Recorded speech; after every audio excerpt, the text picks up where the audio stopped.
ये लाइफ हमको बहुत ही प्रीशियस मिली है, हंसने मुस्कुराने खुश रहने के लिए, परंतु छोटी छोटी बातों में हम इसको बहुत ही टेंस्ड, तनावग्रस्त ओके और सीरियस बना देते। एक छोटा सा इंसिडेंस बताता हूँ। एक बार एक थाने में दो लोग आते हैं और दोनों ही टूटे फूटे रहते हैं। अब जो थानेदार होते हैं उनसे पूछते हैं कि भैया ये क्या प्रॉब्लम है, बताओ तुम्हारी परेशानी क्या है। तो ये बोलता है इससे पूछ लो, और वो बोलता है मुझसे पूछ लो। अब हुआ क्या, दोनों ही बताने को तैयार नहीं। ऐसा क्या हो गया भाई? तो हुआ ये कि वो दोनों दोस्त थे, जैसे आप लोग दोस्त हो ना, तो वो दोनों दोस्त थे और वो बैठे थे एक तालाब के किनारे, बढ़िया मछलियों को दाने डाल रहे थे।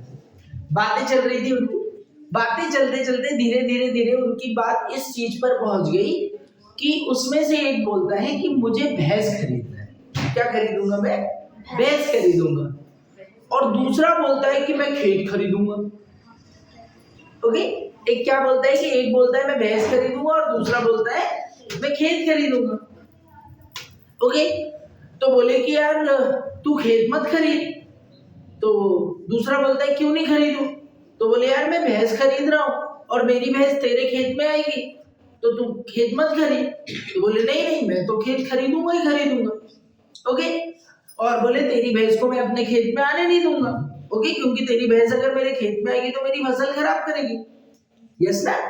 तो बोले नहीं नहीं मैंने पहले बोला है मैं तो भैंस खरीदूंगा ही खरीदूंगा। ओके, दूसरा बोलता है कि मैं तो खेत खरीदूंगा ही खरीदूंगा। ऐसी बात बढ़ते बढ़ते और आगे बढ़ जाती, तो फाइनली ये होता है कि एक उसमें से भैंस खरीद ही लेता है। ओके, वो बोलता है कि ये रही मेरी भैंस। ओके, क्या रही? ये रही मेरी भैंस।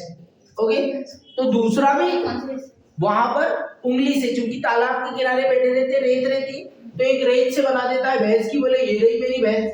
ओके, दूसरा भी रुकने को तैयार नहीं, ये बोले कि ये रहा मेरा खेत। ओके, बोले ये ले मैंने फसल उगा दी उसमें खेत में। ओके, दूसरा बोलता है कि भाई देख मेरी तो भैंस है, इसको थोड़ी अकल है, ये तो अपने से जा सकती। तो बस वो क्या हुआ कि भैंस धीरे धीरे यहाँ से शुरू हुई और ये ले बोले मेरी भैंस तेरे खेत में। ओके, तो उसकी भैंस कहाँ पहुंच गई? उसके खेत में। बोले देख, ये बोलता है कि देख तेरी भैंस खेत से निकाल। दूसरा बोलता है नहीं वो तो अपने से गई है, अभी मैं उसको ढूंढूंगा, जब मेरे को मिलेगी तब मैं बाहर निकालूंगा उसको। तो बोले नहीं नहीं नहीं तेरी भैंस अगर मेरे खेत में आई तो मैं उसको मारूंगा। और बोले ये ले मेरा डंडा, और जिए मैं गया और तेरी भैंस को मारो। ओके, और उसने मारना शुरू कर दिया। अब बोले कि तू मेरी भैंस को मार नहीं सकता। तो बोले क्यों? तेरी भैंस मेरे खेत में, मैं मारूंगा। दूसरा बोलता है नहीं नहीं नहीं तू मार ही नहीं सकता।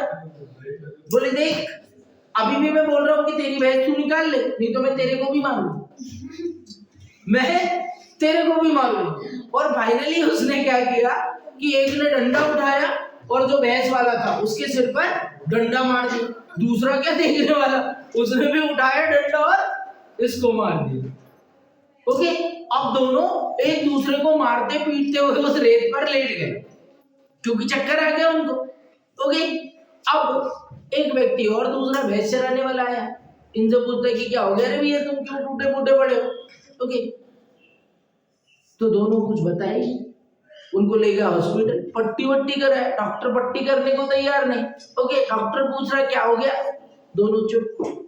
थाने ले गए, थाने में पूछा क्या हो गया, दोनों चुप। ओके, तो वास्तव में बताओ कि वहां पर भैंस थी क्या? नहीं। खेत उसने खरीदा क्या? नहीं। तो बस ऐसे ही हमारी लाइफ के साथ, ना खेत ना भैंस। आज हम बैठे और हम कब की बात सोच रहे, कल की बात सोच रहे और उसके लिए परेशान हो रहे। तो दोस्तों आज में जीना शुरू कीजिए और आज को बढ़िया बनाने का प्रयास कीजिए। ज्यादा भविष्य की चिंता नहीं करना है, because every day comes with new energy, new thing for you, और आपको सब कुछ बढ़िया मिलेगा। So guys, thank you for watching this and see you in the next.